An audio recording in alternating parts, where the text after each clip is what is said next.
हर हर Mahadev. Middle east war आज 32वां दिन है और लड़ाई थमने का नाम नहीं ले रही है। जहाँ पे ईरान ने लेबनान पे हमला किया जिसमें 4 इजरायली सेना की मौत हो गई। वहीं पे इजराइल ने इस्फहान जो ईरान का एक प्रमुख शहर है उस पे हमला किया जिसमें बहुत लोगों की बमबारी हुई है, जिसमें बहुत लोगों की जान जाने की आशंका है। तो ये जो लड़ाई है वो थमने का नाम नहीं ले रहा है। उधर डोनाल्ड ट्रंप का कहना है कि हम स्ट्रेट ऑफ हॉर्मुज को कब्जा करके रखेंगे। तो ये चीज़ें बढ़ती जा रही है। पूरे कंट्री का सोच है कि किस तरीके से इसे वॉर को रोका जाए, लेकिन ये वॉर आए दिन बढ़ते जा रहा है। वहीं पे अमेरिकी विदेश मंत्री ने मार्को रूबियो ने कहना है कि स्ट्रेट ऑफ हॉर्मुज पर ईरान का कब्जा नहीं होने देंगे। कहा कि अमेरिका खुद कुछ हफ्तों में इस लक्ष्य को हासिल कर लेगा। मतलब सीधे तौर पे है कि धमकी दी जा रही है। धमकी के पीछे ऐसा नहीं है कि वॉर रुकने के लिए कुछ चीज़ें हैं, लेकिन ये धमकी दे रहे हैं। अमेरिकी विदेश मंत्रालय ने मार्को रूबियो ने सीधे तौर पे किया स्ट्रेट ऑफ हॉर्मुज पे ईरान का कब्जा नहीं होने देंगे, इसे हम लेकर रहेंगे। तो ये कहना है अमेरिका का।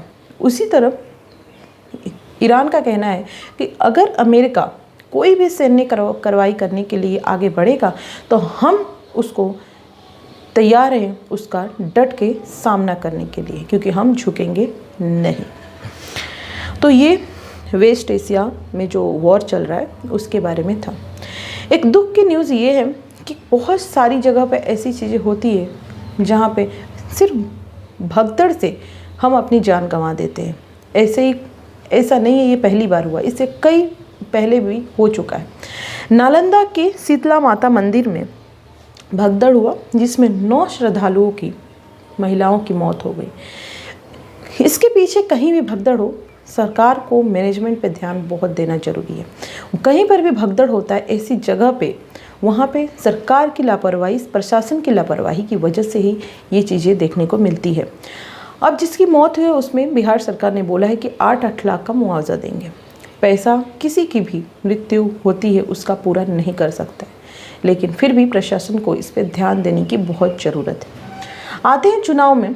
असम का चुनाव, बंगाल का चुनाव, तमिलनाडु का चुनाव, उसके अलावा केरल का चुनाव, पुडुचेरी का चुनाव आने वाला है। असम के चुनाव को लेकर भाजपा ने घोषणा पत्र जारी किया है, जिसके अंतर्गत अरुणोदय योजना के तहत महिलाओं को 3,000 रुपये, पहले 1,650 था, 3,000 रुपया देने का वादा किया। साथ ही उन्होंने बोला है कि जिस तरीके से उत्तराखंड में और गुजरात में यूसीसी लागू हुआ है, वैसे ही यूनिफॉर्म सिविल कोड हम भी लागू करेंगे। असम को सबसे चमकीला राज्य बनाने का वादा दिया है। साथ ही लव जिहाद को लेकर के भी वहाँ की स्टेट को लव जिहाद मुक्त करने का वादा दिया है। साथ ही अगले 5 साल तक 2 लाख नौकरियां देने का वादा किया गया है और साथ में लखपति दीदी बनाने के लिए हर महिलाओं को 25,000 रुपया देने का वादा किया गया है। तो ऐसी तमाम घोषणाएं भाजपा ने लेकर के आई है। ऐसे घोषणा पत्र जब भी चुनाव आते हर दल लेकर के आता है। नेक्स्ट न्यूज़ की तरह आते हैं, तमिलनाडु में भी चुनाव होने वाले हैं। टीवी के चीफ विजय को जानते हैं, हीरो हैं। उन्होंने नॉमिनेशन किया है परम्बूर त्रिची ईस्ट से, उन्होंने अपना नॉमिनेशन दाखिल किया है, जो अभी नेता नगरी में आ गए हैं। तो उसके अलावा राहुल गांधी केरल में गए हैं, केरल में चुनाव हुए। उन्होंने सीधे तौर पे बीजेपी और उनकी गठबंधन पार्टी जो है उसको सीधे तरीके से निशाना साधा है। उनका कहना है कि यहाँ पे पूरी तरीके से एक दिखावे की राजनीति हो रही है, वोट बैंक की राजनीति की जा रही है। साथ ही राहुल गांधी ने वादा किया कि यहाँ पे केरल में किस तरीके से महिलाओं को दबाया जाता है। यहाँ पे सिर्फ पूरे ही जगह सिर्फ 9% महिलाओं को, सिर्फ 9 महिलाओं को टिकट दिया गया है अपोजिशन पार्टी के द्वारा।